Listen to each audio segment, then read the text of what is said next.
para tratar desse assunto da paternidade de Deus. Essas crianças são maravilhosas, né? Eu fico muito feliz todas as vezes que elas vêm aqui à frente para orarmos por elas. Nos dá um retrato assim de esperança com relação ao futuro também. E aprove ao Senhor que eu estivesse aqui à frente, e faço isso com temor e tremor diante do Senhor. Ocupar o púlpito do pastor Judy Clay não é fácil. Aqui estamos, e gostaríamos de compartilhar um pouquinho a respeito do Pai dos pais, o nosso Deus. E para isso nós vamos ler um texto de Romanos 8, vamos ler a partir do verso 14. Acompanhe aí, irmãos, na sua versão, eu vou ler na minha Almeida Corrigida e Fiel. Porque todos os que são guiados pelo Espírito de Deus, esses são filhos de Deus. Porque não recebestes o espírito de escravidão, para outra vez estardes em temor, mas recebestes o espírito de adoção de filhos, pelo qual clamamos, Abba, Pai. O mesmo Espírito testifica com o nosso espírito que somos filhos de Deus. E se nós somos filhos, somos logo herdeiros também, herdeiros de Deus e co-herdeiros de Cristo, se é certo que com Ele padecemos, para que também com Ele sejamos glorificados. Porque para mim tenho por certo que as aflições deste tempo presente não são para comparar com a glória que em nós há de ser revelada. Que texto lindo, vamos orar. Pai, estamos diante da Tua palavra, que fala por si só, mas pedimos que pela ação do Teu Espírito, o Senhor use o Teu servo para aplicá-la ao nosso coração de uma maneira reconfortante e transformadora, em nome de Jesus. Amém. Biologicamente falando, para termos nascido, precisamos da participação de um pai. Mas nem todos tivemos um progenitor que exerceu de fato a função de um pai. Muitos de nós, talvez alguns aqui, tiveram um pai ausente, agressivo, irresponsável ou até desconhecido. Uma das maiores dores emocionais que alguém pode ter é de pegar o seu documento de identidade ou a sua certidão de nascimento e não ter ninguém escrito ali no lugar onde deveria constar o nome do pai.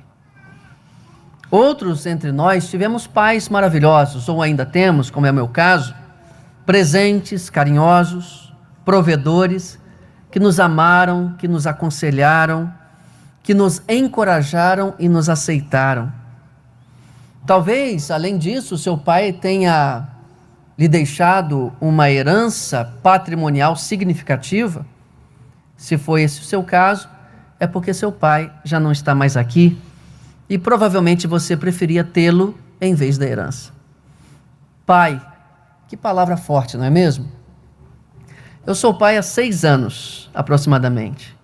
Que alegria ouvir quando eu chego em casa, a Ana Thalita me recebendo com aquele papai. Quem ainda não tem esse privilégio, eu recomendo não demorar muito. Que amor, que cuidado, ser pai é algo inexplicável. E a Bíblia apresenta o nosso Deus como pai, em especial no Novo Testamento. Já parou para pensar como isso é impressionante?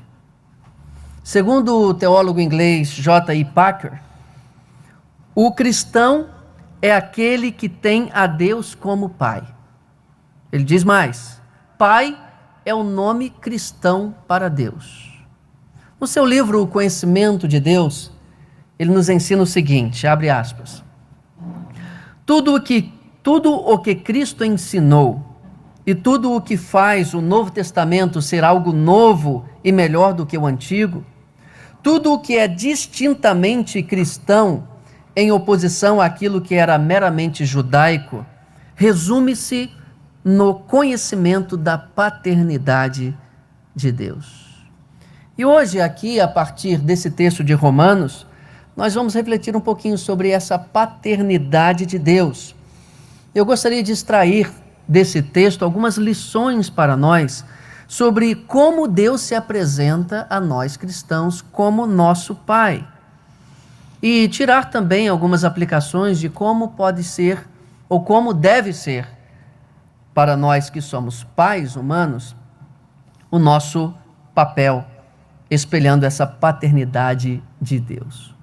No texto que lemos, gostaria de trazer uma nota sobre o contexto. O capítulo 8 começa uma nova sessão nessa epístola riquíssima, que é a epístola de Romanos. Ali, Paulo está tratando, imediatamente anterior ao capítulo 8, sobre a luta entre carne e espírito, ambas forças que atuam em nós.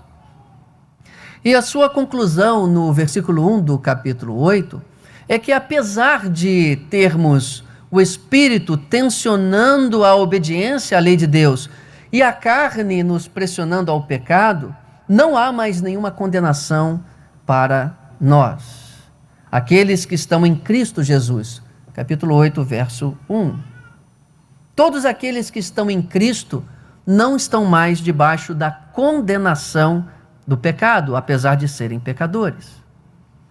Mais ainda, não estão debaixo do poder do pecado, porque mesmo que façamos aquilo que não queiramos fazer, ou deixemos de fazer aquilo que devemos fazer, o Espírito nos capacita a servir a lei de Deus e andar segundo o Espírito. Romanos 7, 25 e também 8, 1. Assim, o que caracteriza nós, filhos de Deus, que andamos em Espírito, não é o fato de pecarmos nunca, mas de andarmos pelo Espírito, o que é diferente de uma vida perfeita. Diz aqui, Romanos 8, 9, se alguém não tem o Espírito de Cristo, esse tal não é dele. Então, nós somos capacitados pelo Espírito a mortificar as obras do corpo. É claro que isso não acontece sempre. De vez em quando nós falhamos, nós pecamos. Mas o que Paulo está dizendo aqui é que, se você analisar a vida de um cristão, a vida de quem tem o Espírito, em comparação àquele que não tem, você vai conseguir perceber que, apesar de alguns altos e baixos, se nós pudéssemos olhar um gráfico da vida desse cristão, ele estará caminhando gradualmente para a santificação. Como num daqueles gráficos de investimentos que está com uma linha ascendente, embora com certo zigue-zague. Assim é a nossa vida, a vida pelo Espírito. E aí Paulo começa, nesses textos que lemos, nesses versículos que lemos, a mostrar como é essa vida no Espírito, o que ela tem a ver com o fato de que Deus é o nosso Pai. Esse Espírito nos leva a essa relação paternal com Deus. E a pergunta-chave para a nossa reflexão é a seguinte: com relação a nós, que fomos justificados por Deus, que não estamos mais diante ou debaixo dessa condenação, que temos o Espírito de Deus agindo em nós, o que podemos esperar de Deus como Pai? O que podemos esperar de Deus como Pai? Vamos voltar ao texto então. Versículo 14. Porque todos os que são guiados pelo Espírito de Deus, esses são filhos de Deus. Esse verso 14, ele traz duas verdades, como duas faces de uma moeda. Primeiro, o fato de ter o Espírito Santo e ser guiado por ele é uma prova de que você é um verdadeiro filho de Deus. E a segunda verdade é que os verdadeiros filhos de Deus podem esperar receber dele orientação para a vida. Essa é a primeira coisa que podemos esperar de Deus: orientação para a vida, direcionamento na vida.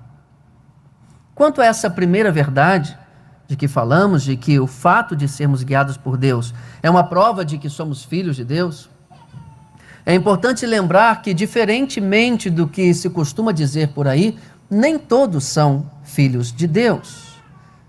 O Evangelho de João, no capítulo 1, versos 11 a 13, deixa muito claro que somente aqueles que recebem a Jesus Cristo, por crerem em seu nome, foram feitos filhos de Deus. E esse tornar-se filho de Deus não acontece por vontade do homem, mas sim pela obra de regeneração do Espírito Santo. E somente quem tem o Espírito, ou em quem o Espírito Santo já operou essa obra, é filho de Deus. Diz assim o Evangelho de João, nesse texto que mencionei. Veio para o que era seu, e os seus não o receberam. Mas observem, a todos quantos o receberam, deu-lhes o poder de serem feitos, de serem tornados, de passarem a ser filhos de Deus. Quem? Os que creem no seu nome, os quais não nasceram do sangue, nem da vontade da carne, nem da vontade do homem, mas de Deus. Isso combina com aquela conversa memorável entre Jesus e Nicodemos, em João 3, não é mesmo? Quando Jesus lhe disse o seguinte: na verdade te digo que aquele que não nascer da água e do Espírito não pode entrar no reino de Deus. O que é nascido da carne é carne, e o que é nascido do Espírito é Espírito. Não te maravilhes de ter dito, necessário vos é nascer de novo. Portanto, se você nasceu de novo e possui o Espírito Santo atuando em seu interior, você é um filho de Deus e pode chamá-lo de pai. Se ainda não, fica o convite, a proposta, a mesma que Jesus fez a Nicodemos. Você precisa nascer de novo. Você precisa crer em Cristo. Mas agora tem aquela outra face da moeda, ainda nesse versículo 14, porque todos os que são guiados pelo Espírito de Deus, esses são filhos de Deus. A outra face da moeda, que nós queremos enfatizar aqui, é que se temos Deus como Pai, nós podemos receber esse direcionamento na vida. Uma coisa que todo filho espera de um pai é essa função orientadora, não é mesmo? Que o pai te coloque ao lado dele, ponha as mãos em cima dos seus ombros, aponte para o horizonte, indique caminhos, encoraje até onde você pode chegar. Talvez você tenha recebido isso do seu pai, talvez não. Mas seja como for, de Deus você pode esperar essa orientação para a vida.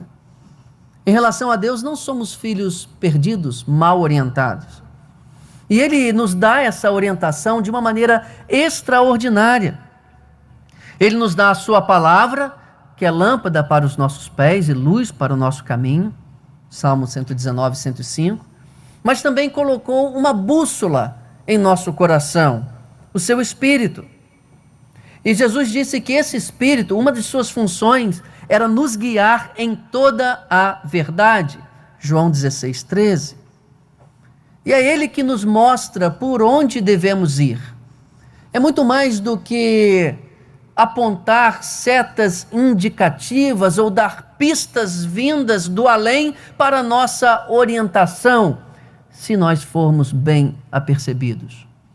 Não, Ele nos dá a sua palavra e o Espírito Santo em nós. Não sei se você já teve essa experiência de sentir certos direcionamentos internos, certos incômodos a respeito daquilo que você não deveria fazer ou que você deveria fazer. Esse Espírito, ele nos mostra a porta em que devemos entrar, a porta na qual não deveremos nem nos aproximar.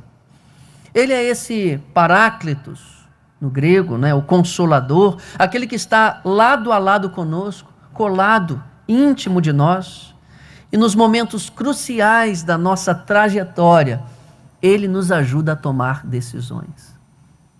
Talvez seu pai não tenha feito isso com você, ou talvez sim, mas de Deus nós podemos esperar isso. Pelo Espírito, Ele habita em nós, Ele está ao nosso lado, nos momentos cruciais da vida. Talvez você esteja atravessando uma hora dessas. Não sabe para que caminho seguir.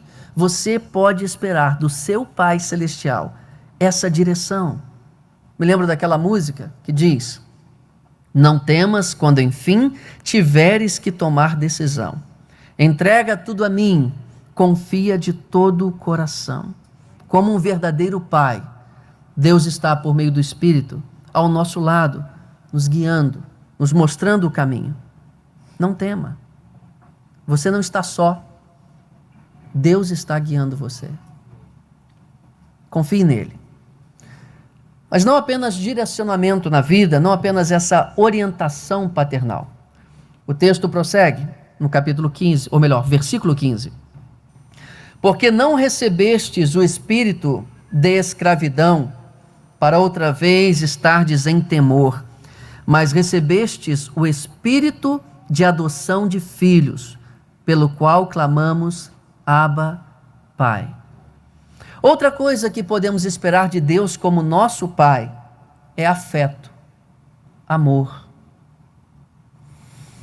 Alguns de nós, como eu disse na introdução, podemos ter tido pais agressivos, violentos, brutos, que recusavam o toque, rejeitavam um abraço e que nos inspiravam mais medo do que qualquer outro sentimento.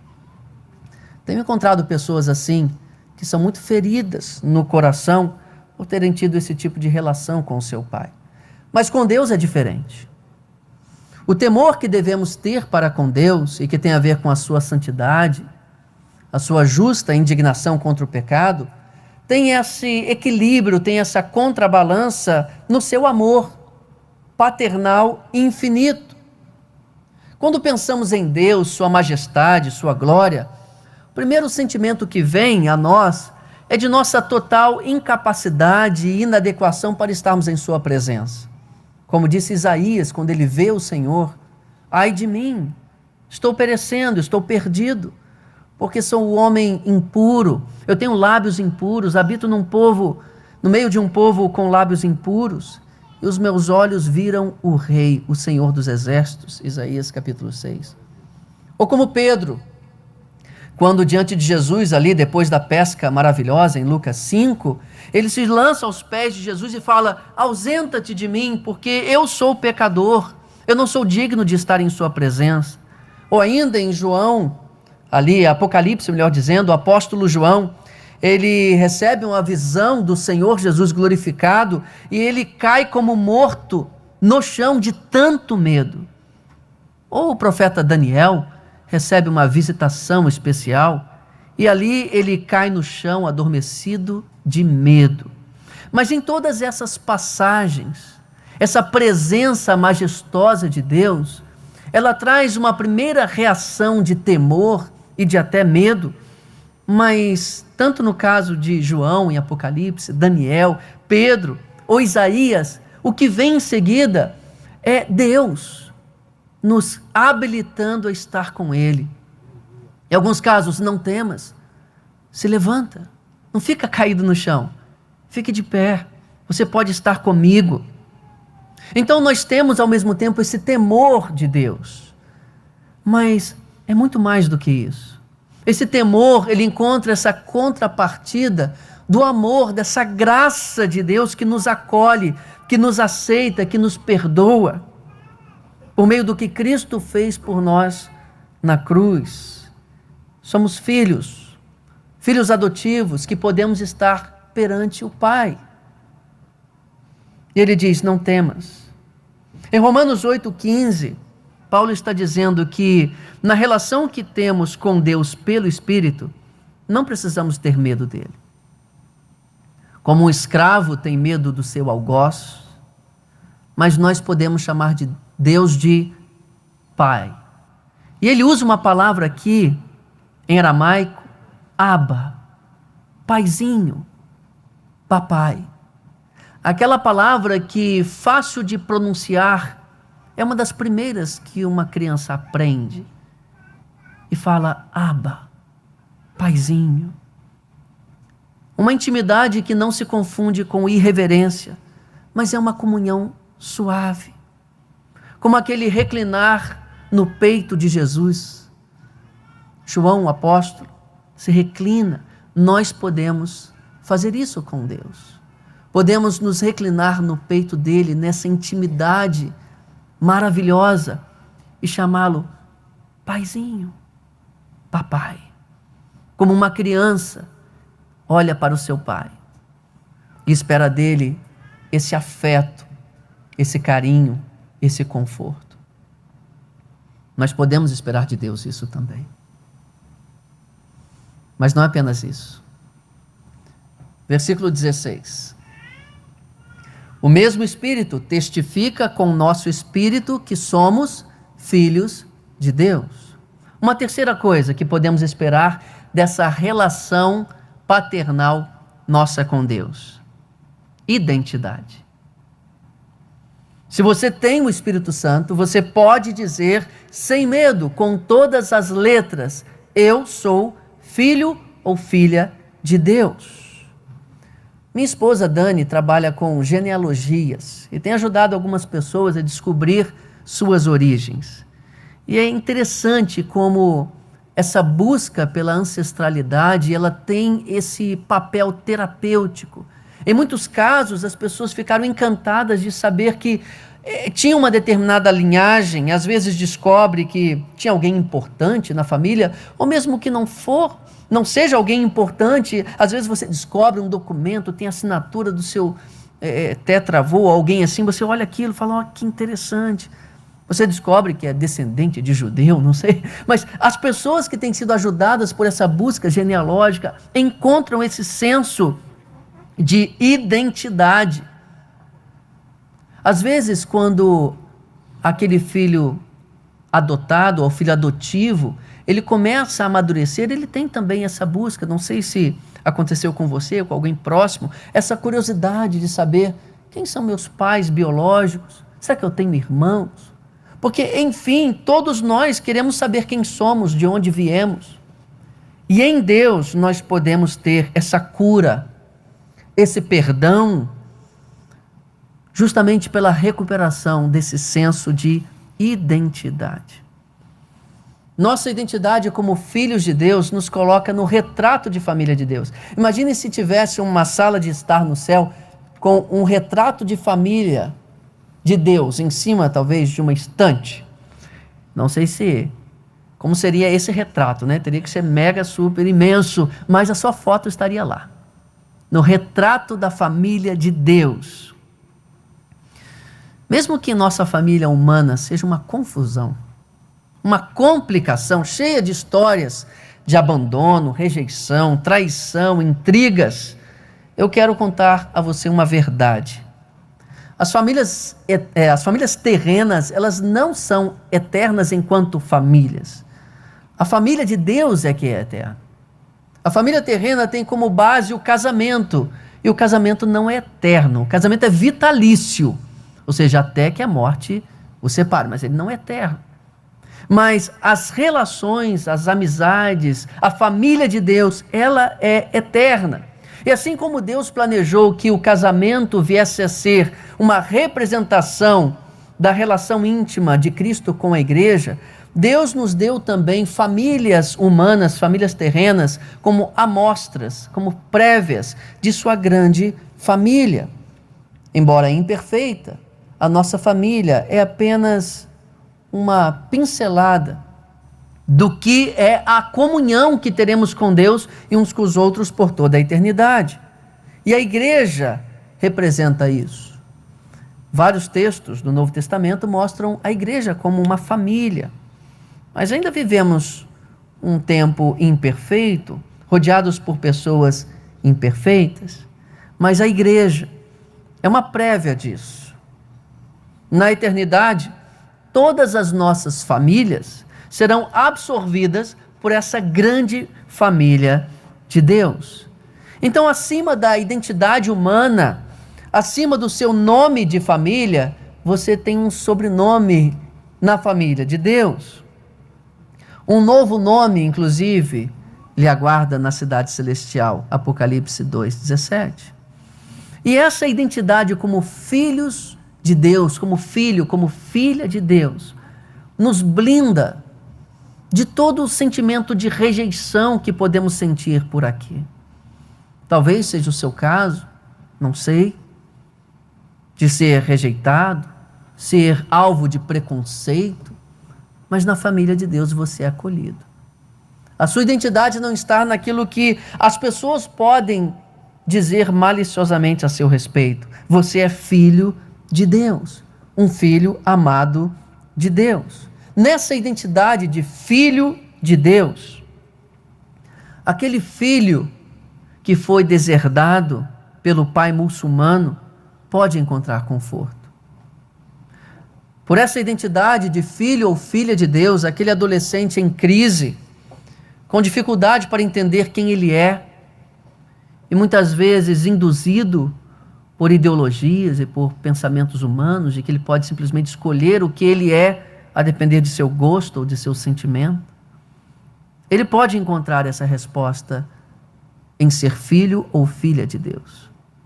Por essa identidade de filho ou filha de Deus, você que porventura ainda luta com sentimentos de abandono com relação ao seu pai humano, você pode encontrar um nome, uma origem, uma ascendência. A melhor de todas, a mais sublime, a mais segura, filho ou filha de Deus. E porque Deus é seu pai, você pode saber quem você é. Você é filho, filha do Rei do Universo. Você é conhecido ou conhecida pelo nome amado ou amada desde a eternidade. Você existe porque foi desejado ou desejada. Deus quis você. Você é dele e ele é seu. Mas tem mais. Além desse direcionamento na vida, além da identidade, além desse afeto, Deus nos dá uma herança, como nosso Pai. 17 e 18. E se nós somos filhos, somos logo herdeiros também, herdeiros de Deus e co-herdeiros de Cristo, se é certo que com Ele padecemos, para que também com Ele sejamos glorificados. Porque para mim tem um certo que as aflições deste tempo presente não são para comparar com a glória que em nós há de ser revelada. Bem, todo pai deseja, ao morrer, deixar algum legado para seu filho. Sabemos que nem sempre isso é possível. E isso pode trazer tristeza, tanto a pais como filhos. Em alguns casos, a história de família que nos precede pode ter sido marcada por perda patrimonial significativa, irresponsabilidade, ou até mesmo um de nós pode ter sido preterido na distribuição de herança de alguma maneira, levado a erro, engano. Mas Paulo fala que Deus, como nosso Pai, Ele nos garante uma herança.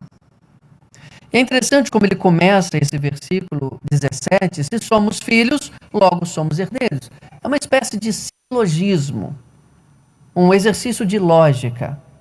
A premissa número 1, ela está implícita, porque era senso comum, especialmente no contexto de direito romano, que é a seguinte: todo filho é, por natureza, herdeiro. Isso é o senso comum, a premissa geral. E ele, então, deixa explícita a premissa particular. Ele diz, não é? Isso ele deixou implícito. Todo filho é, por natureza, herdeiro. A premissa 2 específica está aqui. Nós somos filhos de Deus. Logo, aí a conclusão desse raciocínio, somos herdeiros também. Herdeiros de Deus. Essa mesma verdade aparece também em Gálatas 4 a 7, que diz: mas vindo a plenitude dos tempos, Deus enviou seu Filho, nascido de mulher, nascido sob a lei, para remir os que estavam debaixo da lei, a fim de recebermos a adoção de filhos. E porque sois filhos, Deus enviou aos vossos corações o Espírito de seu Filho, que clama: Abba, Pai. Assim que já não és mais servo, mas filho, e se és filho, és também herdeiro de Deus por Cristo. E o interessante é que essa posição de filhos de Deus já nos dá muita coisa ainda em vida. Segundo o mesmo apóstolo Paulo, em Efésios 2:6, Deus, que já nos vivificou e nos ressuscitou em Cristo, nos fez assentar nos lugares celestiais em Jesus Cristo. Ele já nos colocou numa posição de honra como filhos, como naquela parábola do filho pródigo. Nós que já voltamos para a casa do Pai, nós recebemos vestes novas, uma roupa nova, bonita, anel nos dedos, sandálias nos pés, e desfrutamos do banquete na casa paterna todos os dias. No Sermão do Monte, em Mateus 6, Jesus também se referiu ao Pai Celeste, ou Pai Celestial, como aquele que provê todas as nossas necessidades. Olhem as aves, os lírios. O Pai Celestial sabe do que você necessita. Em Romanos 8:32, ainda nesse capítulo que estamos examinando, Paulo diz: aquele que nem mesmo a seu próprio filho poupou, antes o entregou por todos nós, como nos não dará também com ele todas as coisas? Então, tendo Deus como Pai, nós temos esse provedor, esse protetor. Quando eu coloco a minha filha para dormir, ela às vezes prefere a mãe, porque a mãe canta a musiquinha para ela. E na semana passada, quando eu fui colocá-la para dormir, eu falei assim: filha, mas meu pai também sabe, o seu pai também sabe cantar a musiquinha. Não é a mesma, não é do mesmo jeito. E ela me disse assim: pai, cada música tem um segredo, cada voz tem um poder. A da mamãe é de me fazer dormir, a sua é de me acalmar.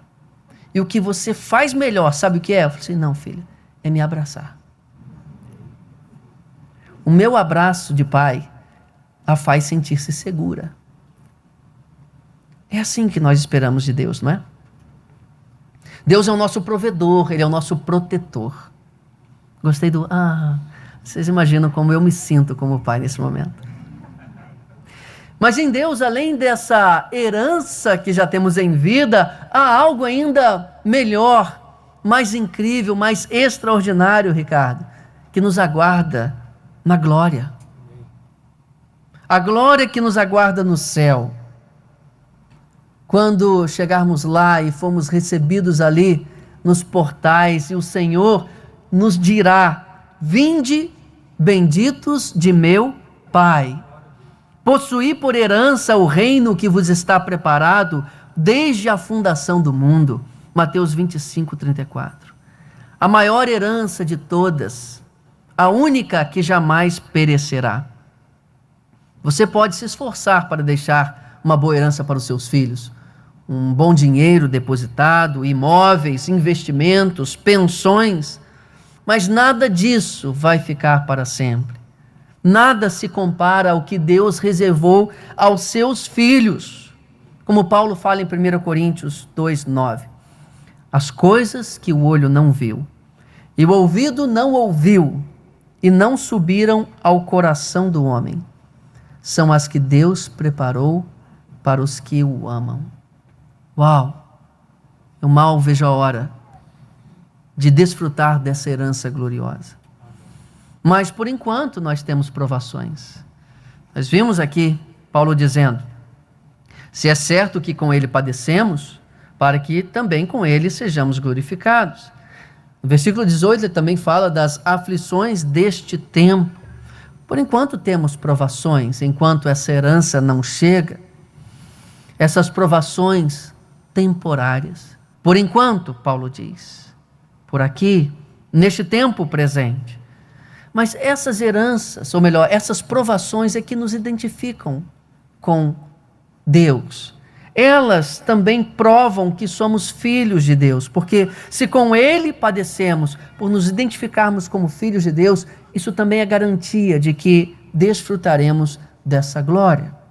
Portanto, as provações não são uma evidência de que Deus está falhando com você no seu papel de pai. Você se torna filho de Deus ao participar das provações também com Ele. E elas nos preparam, elas nos ajudam a desejar ainda mais. Paulo diz: estou certo que as aflições deste tempo não se comparam.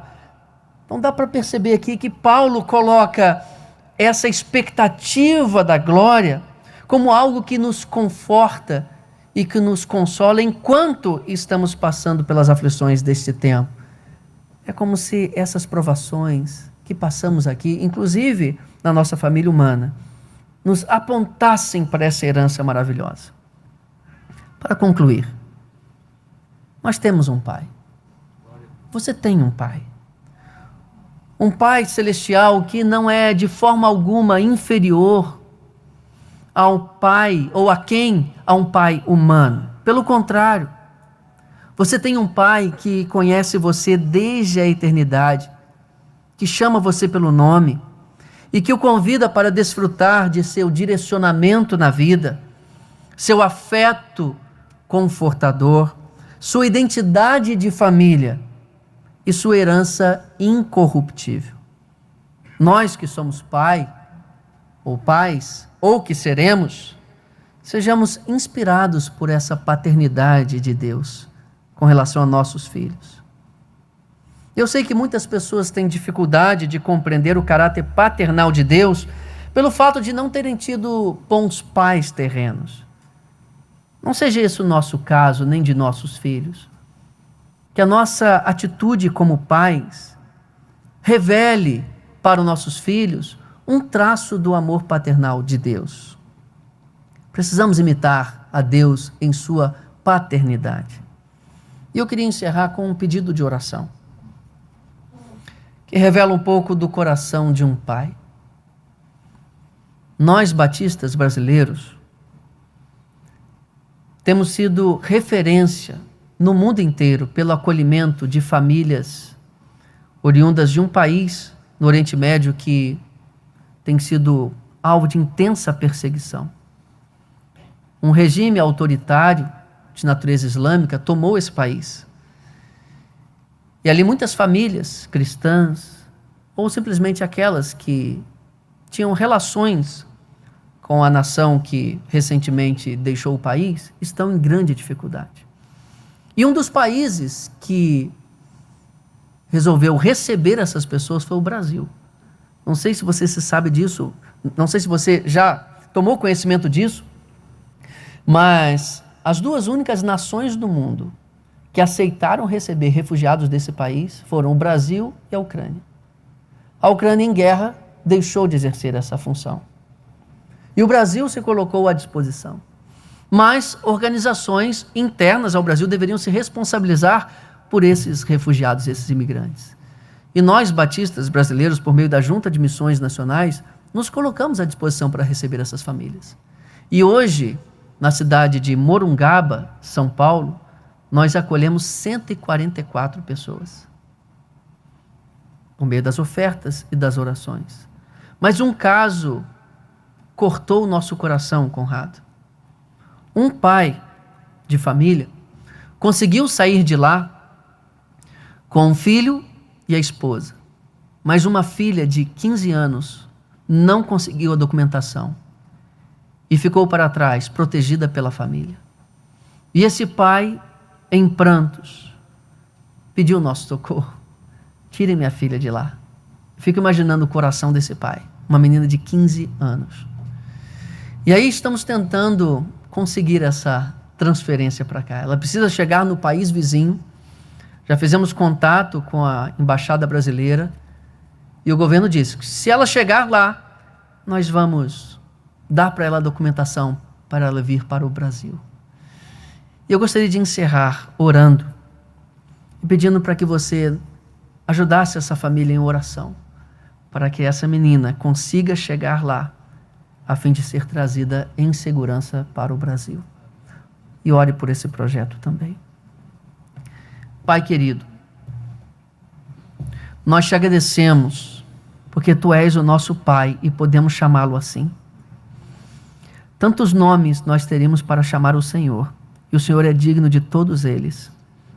Mas o teu próprio Filho, ao nos dar a oração modelo, ele preferiu que nós chamássemos a Ti de Pai Nosso, de nosso Pai. Então olhando para Cristo, por aquilo que Ele fez por nós, ao abrir o caminho e possibilitar que fôssemos adotados em Tua família, que nós nos dirigimos a Ti dessa forma, com reverência, com temor, mas com ousadia de um filho. Nós Te chamamos de Pai. Pai querido, nos ajude, Pai, a enxergarmos em Ti esse Pai e sermos reconfortados nessa relação paternal por tudo aquilo que o Senhor nos dá como nosso Pai. E a nós, pais humanos, dá-nos força para exercermos a paternidade da maneira que espelhe a Tua paternidade. Muito obrigado pelo privilégio de sermos pai. Muito obrigado pelo privilégio de sermos pais. E obrigado pelas mulheres que o Senhor usou para nos dar essa dádiva. Obrigado pelos nossos filhos. Muito obrigado, Pai, que eles sejam encaminhados em Ti, que o Senhor nos ajude a exercer esse direcionamento, esse afeto, essa herança, ó Deus, e essa identidade. E pedimos em especial, Pai, por essa família e por essa menina que está lá, que o Senhor a guie em segurança até chegar ao Brasil. E enquanto isso, fortaleça esse pai que sofre por essa menina. Em nome de Jesus. Amém. Deus abençoe os irmãos. Tudo que tens feito, por tudo que vais fazer, por tuas promessas e tudo que és, eu quero te agradecer com todo o meu ser. Te agradeço, meu Senhor. Te agradeço, meu Senhor.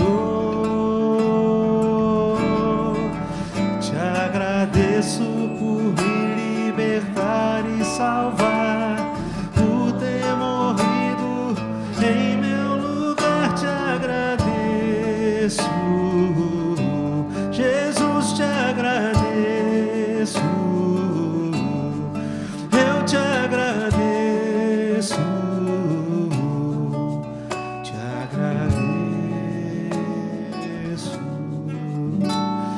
por tudo que tens feito, por tudo que vais fazer, por tuas promessas e tudo que és.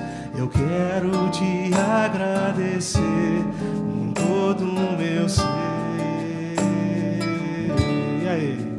Te agradeço, meu Senhor. Te agradeço, meu Senhor. Te agradeço por me libertar e salvar, por ter morrido em meu lugar. Te agradeço,